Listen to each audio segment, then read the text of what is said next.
Hei, komentator berakun nama hamba Allah yang baru dibuka, saya lihat itu baru sebulan bikin akun itu di YouTube dan selalu berceramah di channel saya. Siapapun kamu, apapun niatmu, sudah gak ada gunanya. Kalau kamu pengen pansos atau makelari itu ayat-ayatmu untuk mencari uang, menjual nama-nama nabi, agamamu, saya beritahu ya, di sini ini tempatnya orang berspiritual Jawa kelas atas. Karena orang-orang sini di sini pemahamannya sudah tidak dasar lagi. Gak usah mengajari seperti mendikte anak TK. Nggih. Dengan menunjukkan Anda bahwa Anda adalah seakan-akan pemilik nyawa orang, mengancam-ancam akan dikutuk oleh golongan kalian. Kamu tidak bertuhan, bos. Seenaknya sendiri. Kami ini juga hamba Tuhan. Kami juga bertuhan. Kami memperbaiki akhlak budi pekerti kamu. Memperbaiki akhlak budi pekerti kami. Nggak seperti kamu yang akhlaknya aja nggak jelas. Dikte-dikte orang. Tahu apa kamu soal orang lain? Hanya karena tidak segolongan dengan kamu. Pahami itu, Bas. Hamba Allah. Gak usah kamu pakai nama-nama Kanjeng Nabi Muhammad SAW untuk mendikte orang lain. Pakai nama sendiri tuh. Kalau yang kamu anggap benar, jalani dulu. Kamu bisa enggak? Oke. Jangan seperti tong kosong nyaring bunyinya. Menceramai orang lain dari Google atau ayat-ayat yang kalian baca. Kalau belajar sesuatu itu dijiwai, didalami, dimaknai, cerdaslah. Jangan hanya membaca, dicopas, disebarkan ke mana-mana. Gak jelas jelunturungnya itu memaksakan diri. Kamu tahu nggak fahamnya, esensinya orang beragama bertuhan itu bertuhan. Jangan dibilang kafir kalau tidak masuk dalam agama Anda bilang perempuan itu adalah makhluk tidak baik, harus taat. Kamu siapa? Ya kalau akhlakmu benar ditaati. Nggak harus laki-laki. Kalau seorang akhlaknya dirasa di bawah akhlak dari orang yang dibilangi, nggak masuk, bos. Kamu punya ini kan, berpikir. Itu kamu itu dajjal. Masuk berpura-pura dengan menjual ayat-ayat agama Islam. Kamu itu gak memahami. Istilahnya kamu itu baru belajar merangkak, pengen bisa jalan. Kamu udah ngajari orang yang sudah berjalan. Kamu itu ngajari ikan berenang, bos. Ya. Padahal kamu itu bukan ikan, makhluk darat. Gimana itu etikanya? Hanya karena berdasarkan kamu pernah membaca. Teorinya begini. Monggo kalau penjenengan mau belajar pada kami, pada saya, tentang akhlak-akhlak mulia. Jangan hanya dipandang berkerudung atau tidaknya. Keimanan itu di hati, bukan di pakaian. Kalau Anda bicara pakaian, kerudung dan sebagainya, apa jawaban Anda? Di mal-mal di mana banyak pencuri yang memakai kerudung. Para jilbab besar yang kelihatan matanya tok itu. Di dalam kerudungnya untuk mencuri. Itu tak ajaran kalian. Hah? Menyembunyikan aib. Kalian pemuja penyembunyi aib, lantas bebas melakukan aib karena bisa disembunyikan. Itu sangat tidak masuk akal, bos. Masuk akal itu dengan hati, itu sinkron, match. Bahan match. Jangan syukur berceramah itu karena paham Anda yang cupet, mungkin kurang luas. Jadi perlu diperluas lagi. Ibarat sumur Anda kurang dalam, maka perluaslah biar menampung air yang banyak. Bisa untuk membantu orang banyak, bukan untuk Anda sendiri. Berbagi air aja sampean pelit. Gitu mau nyeramai orang. Kontribusi Anda pada akhlak itu apa? Kontribusi Anda pada orang lain itu apa? Sehingga masuk main ceramah-ceramah, menjual nama Nabi, menjual ayat-ayat. Hah? Ayat kok dijual-jual, bos? Ayat-ayat diciptakan itu untuk dipelajari, untuk menuntun akhlak manusia agar bisa menghormati ciptaan yang lain, ciptaan Tuhan yang lain, bukan untuk menghormati Anda. Tok. Paham? Dipahami itu. Itu baru bisa saya bilang Anda memahami apa yang Anda pelajari. Tidak menghafalkan. Kalau seseorang bisa menceramai orang hanya menghafalkan, semua orang bisa, hanya menunggu kesempatan. Kalian paham-paham penjadah di negeri kami. Sudah cukup di negeri kami orang-orang seperti itu. Kalau paham Anda semua selesai dengan uang, lalu bisa berceramah-ceramah padahal Anda cari makan di sini, di negeri orang, memakai budaya bukan negeri kami. Sudah tidak bisa lagi sekarang, bos. Sudah tidak bisa lagi. Kalau Anda mengandalkan kutukan, mengutuk saya dan saya insya Allah bisa mengembalikan kutukan Anda kembali ke penjenengan. Harimaumu, mulutmu harimaumu. Penjenengan sendiri akan dicaplok dengan ayat-ayat yang disampaikan sebarkan. Bisa prakteknya tidak? Hah? Kita sudah gak bisa dijajah, bos. Apalagi saya. Hah? Gak bisa kamu mengandalkan kekuasaan, uang, nama agama yang kau bawa, pakai sadung, pakaian yang serba tertutup, pura-pura suci, padahal di dalamnya tidak suci.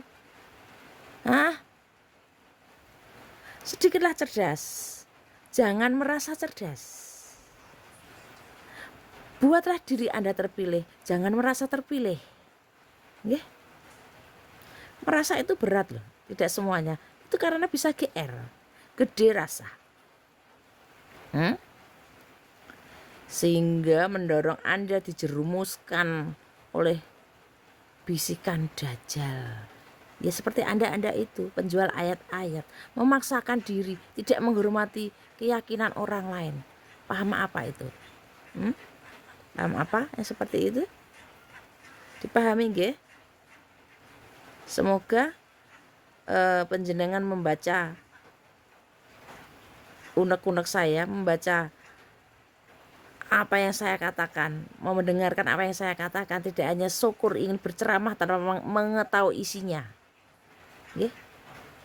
Banyak isinya di channel sini, bos. Tidak hanya kulit seperti milikmu.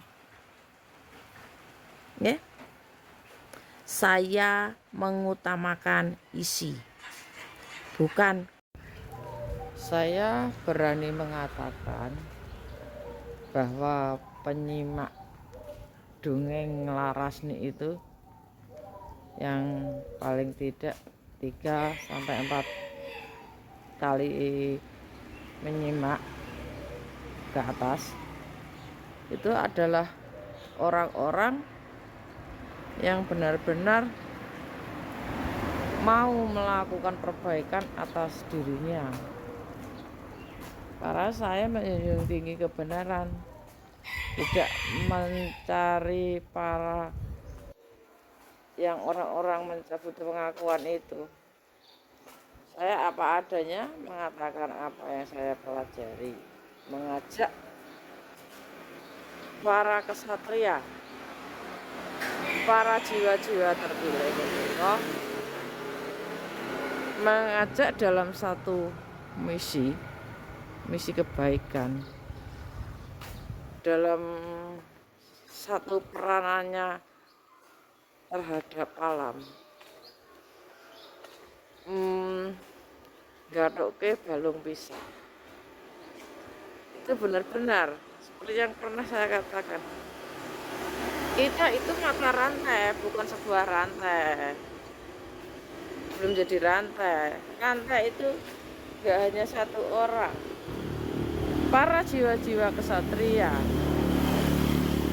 yang disatukan oleh tujuan mulia menuju satu tujuan, yaitu kebangkitan jiwa-jiwa Nusantara, para jiwa-jiwa terpilih yang menginginkan kebangkitan, satu misi, satu jiwa, 1000 jiwa.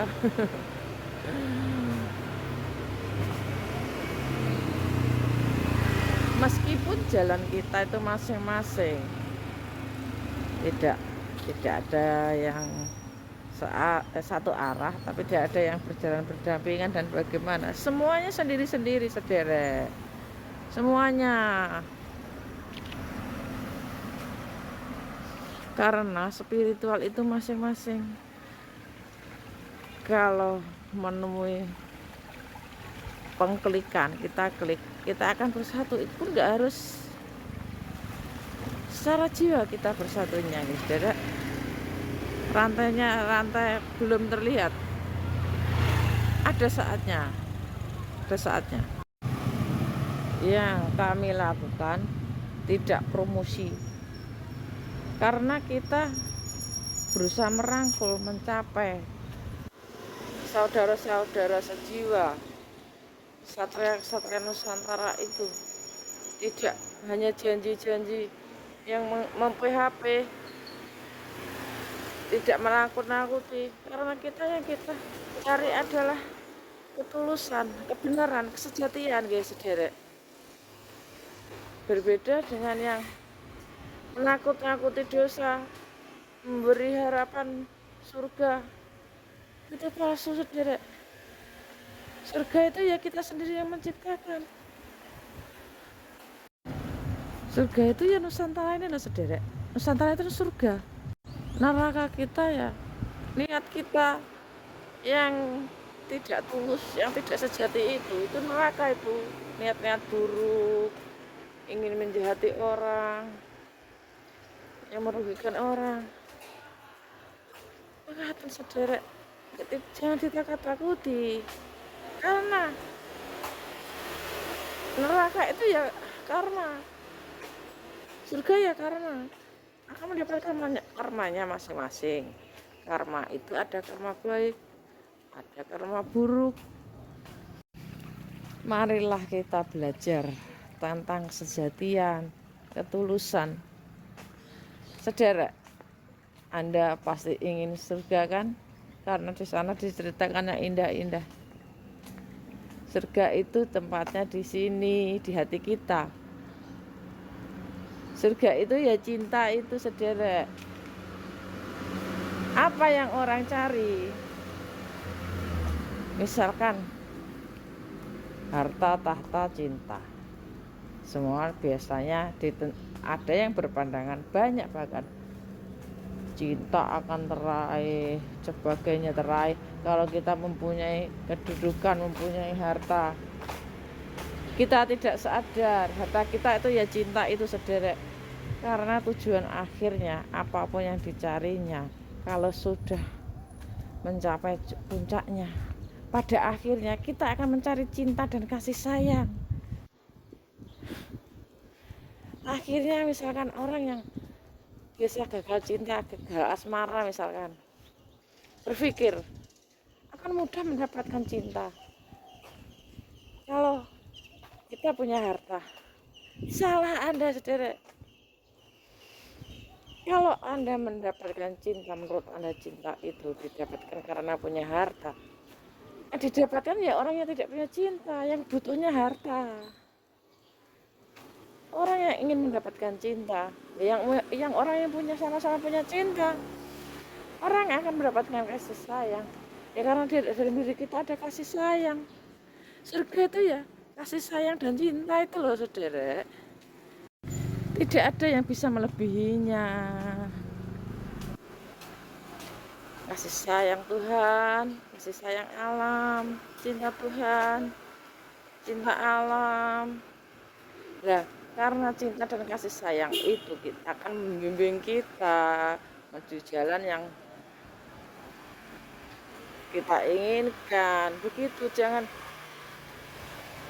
tapi ya terserah itu bagi saya, karena saya orang yang penuh cinta dan kasih sayang. Dan saya juga sangat keras pada orang-orang yang tidak punya cinta, orang-orang yang tidak punya kasih sayang, yang dipikirannya hanya menghalalkan segala cara untuk mencari harta, bahkan dengan memanipulasi cinta. Karena manipulatif itu, saudara, yang tidak memahami esensi cinta. Kadang bukan tidak memahami, karena belum dipertemukan dengan cinta sejatinya. Tapi kalau kita belum ketemu, itu bukan kesalahan Tuhan tidak mempertemukan. Kita koreksi diri kita. Sudahkah kita bisa mencintai sebelum sebelum ketemu dengan cinta sebenarnya, Kalau Anda ingin dicinta dan dikasihi, kasih sayangi orang-orang, ya layakkan diri kita dulu. Lantas tidak dicintai, Anda punya kasih sayang dan cinta apa tidak? Jangan Anda menyesal gara-gara kelakuan Anda sendiri, tidak bisa menghargai cinta, tapi ingin dicintai. Konyol itu pemahaman orang-orang